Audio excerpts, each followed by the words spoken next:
14 anyos pala ako, namatay na yung mama ko. Doon ko naranasan yung hirap ng buhay. Dahil nga sa amin sa bukid, sa probinsya, walang makain. Nasa isip ko, gusto ko sanang yumaman, kaso nga wala sa akin yung posisyon.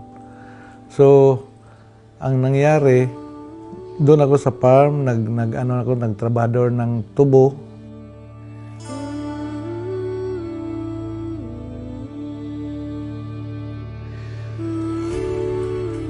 Dahil nga mahirap, siguro mga 3 months lang ako doon dahil sa hirap nga mainit, tapos mabigat.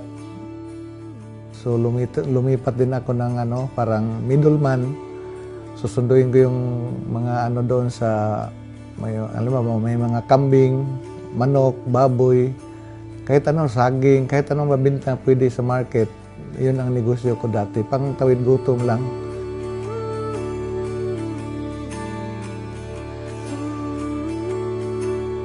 Pupunta ako Maynila pagkatapos nagtrabaho ko doon dahil sa nga kulang yung sweldo ko dahil nagpapaaral din ako ng 2 kapatid ko.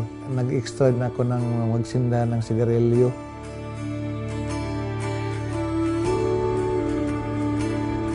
Sa Maynila kami nagkakilala ni Eddie, magkasama kami sa trabaho. So nakita ko na doon yung paghihirap niya. So, every time na kulang yung pang-tuition ng mga kapatid niya, sa akin siya nanghihiram. So, palaki ng palaki yung utang niya, nanliligaw man siya sa akin, di sinagot ko na lang kasi wala mo siyang pambayad. Nag-business kami ng mga soft drinks at saka mga beer products. So, doon nagsimula yung lalong naghihirap yung buhay namin kasi after 7 years, na-bankrupt kami. So, nagpasalamat kami na na-introduce sa amin yung AIM Global last December of 2007 kasi ang AIM Global talaga ang nakasave sa situation namin.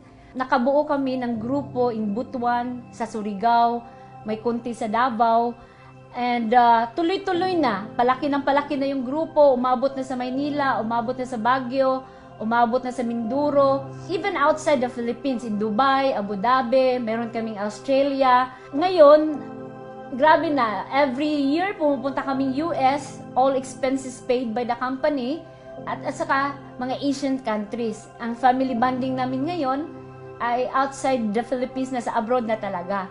Ang galing kaming Davao, bumalik kami Cebu, nag-build kami another group, ang daming grupo, ang daming leg.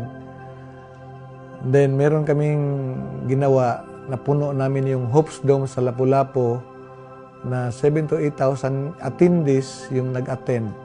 Just this year, 2017, last February, nakuha namin yung highest profit sharing so far ng AIM Global. That was 4.8 million.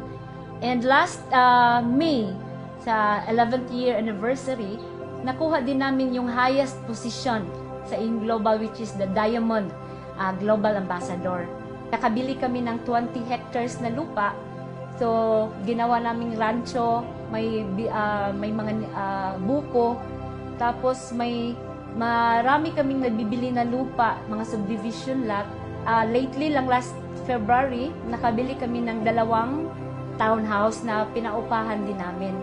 Nagkaroon na kami ng actually 5 sasakyan. Ang service namin ngayon is Land Cruiser Prado, at ang pang-5 is, para sa akin, is the most precious one kasi gift namin sa anak namin nung nag-graduate siya sa high school.